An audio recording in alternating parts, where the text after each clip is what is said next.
beleza? Bem-vindo ao curso Lógica de Programação ADVPL 1.0. Hoje nós vamos falar sobre linguagem da programação.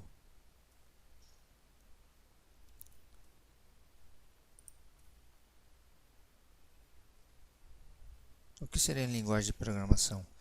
Seria tudo aquilo que a gente humano manda para o computador para poder interpretar as informações, para poder mandar informações para uma tela, para poder operar uma conta, qualquer outra coisa.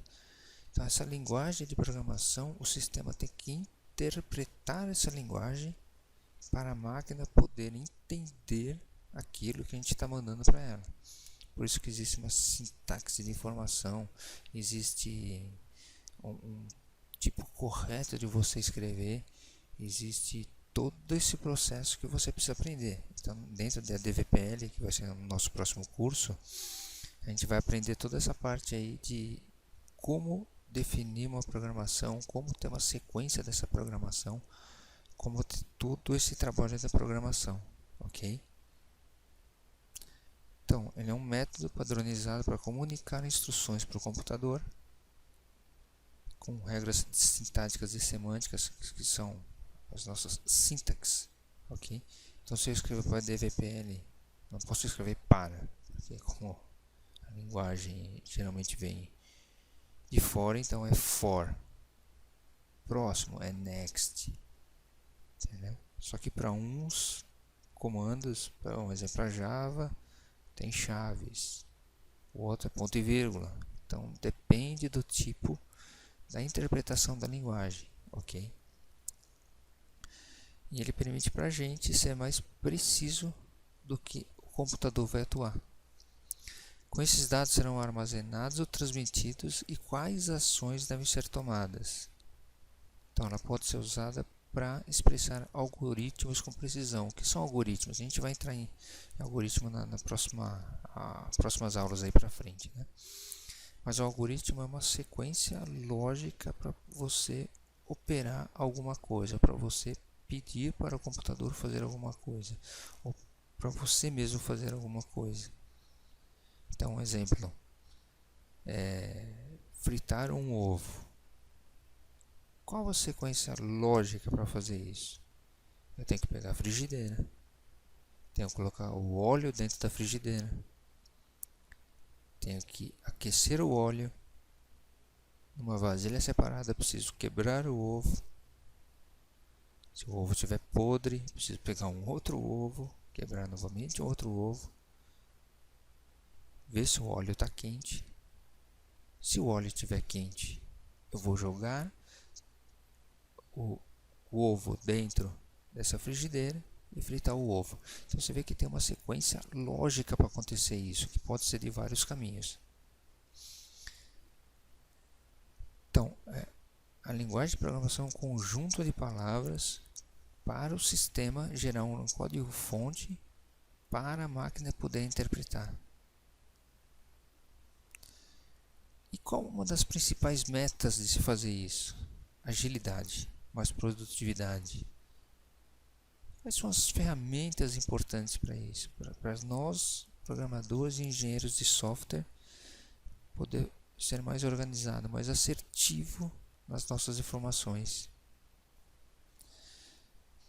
Fortran foi uma das primeiras linguagens de programação, que é uma linguagem alta já, né? Que antigamente eram só linguagens baixas de programação, como Ada era uma linguagem baixa de programação. O que é a linguagem baixa de programação? Quanto mais baixa a linguagem, mais difícil de se escrever e mais você escova bits. Quer dizer, você tem que muito esforço para pouco resultado. Então, depois dessas linguagens, o que vieram? Vieram várias outras linguagens dentro do processo todo, tá? Mas a primeira linguagem de programação de alto nível foi Fortran. Depois disso veio uma linguagem comercial, que seria qual? COBOL, né? Que facilitou bastante o trabalho aí dos bancos, mainframes. Então, usou muito COBOL. E depois disso vieram as linguagens orientadas a objetos, como a C++, a DVPL, que é o nosso caso, que a gente vai aprender nos próximos cursos, né? O que seria isso? Veja que a linguagem ela foi evoluindo durante a história, durante o tempo, durante as nossas eras aí, né? E uma linguagem de programação existe o que? Uma interpretação, uma compilação. O que seria isso? Quando você tem um programa, ele pode ser compilado ou ele pode ser interpretado para poder gerar a operação. Então, o programa compilado, eu vou pegar as informações, a máquina vai traduzir essas informações, nós vamos executar essas informações e guardar num repositório de dados, geralmente, né? Falando da nossa linguagem novamente, a DVPL, ela tem um repositório de dados chamado RPO, que eu guardo essas informações lá dos meus programas compilados. Qual a vantagem de tudo isso? O tempo que eu vou levar para poder operar, o sistema buscar informação e trazer, é muito mais rápido, porque ele já está compilado, está interpretado, está entendido pelo sistema o que precisa fazer a operação. Digamos que depois você precisa alterar aquilo lá. Aí você tem que pegar essas informações e modificar essas informações para poder o sistema traduzir novamente, interpretar aquilo que você modificou para ele começar a operar da forma que você quer. Ok? Por isso que é um compilador, é um repositório de dados, que mais para frente a gente vai falar quando estiver falando de ADVPL, em outros cursos, né? E que é uma linguagem interpretada. Ela é interpretada durante o tempo de execução. Então, eu estou executando o programa, eu consigo modificá-lo durante o tempo de execução, se eu consigo corrigir alguma coisa antes. Qual a vantagem disso? Ela é mais flexível. Qual a desvantagem disso? Ela se torna mais lenta, porque o sistema precisa toda hora ficar mudando a interpretação dele, né? Então, linguagem convertida, ela pode ser um programa compilado, não precisa compilar toda hora. Existe o compilador nosso, que é um TDS, que mais para frente, nos próximos cursos, a gente vai aprender. Existe um repositório de informações, né? Enquanto é interpretada, é um código executado à medida que vai sendo traduzido.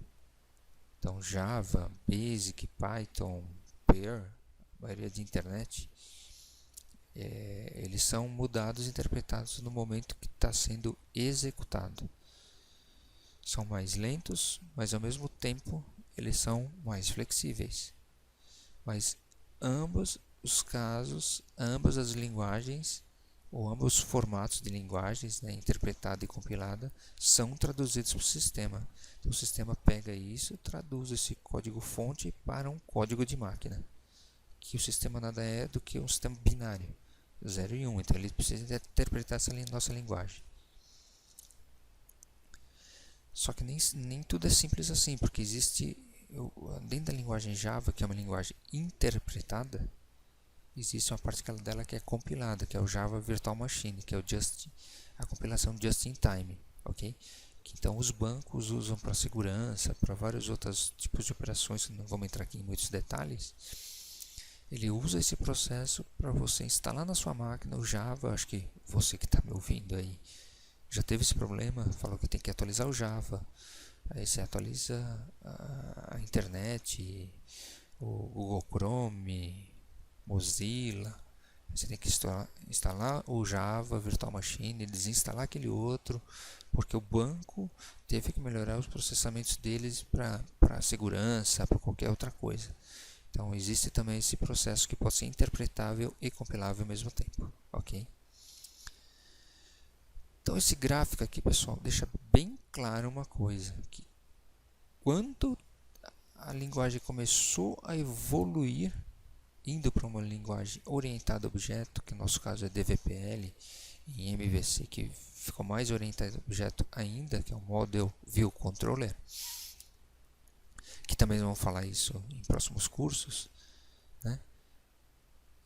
As operações ficaram mais rápidas e mais quantidade de operações por segundo, milésimos de segundo, tudo. Então, antigamente, quando era Fortran, tempo gasto para escovar bits era maior e poucas operações por segundo, vamos falar qualquer tempo aí.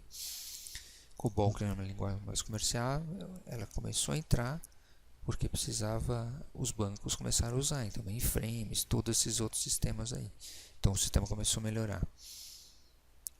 Aí a nossa última parte aqui, que é o ADVPL, MVC e C++, qualquer linguagem orientada a objeto, você escova menos bits, porque é mais visual o processo, então você escreve telas, várias coisas diferentes, mas com mais operações. Então por isso que hoje o computador de meteorologia faz bilhões de cálculos por segundo, enquanto na outra época era pouquíssimo, né?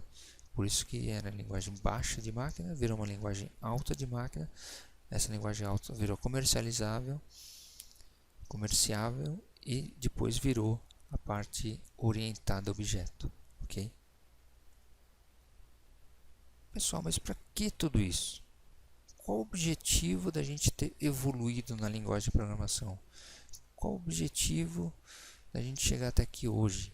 Que através da internet, através de web services, através de tablet, através de smartphones, você consegue fazer todo o processo da onde? De qualquer lugar que você tiver hoje, né?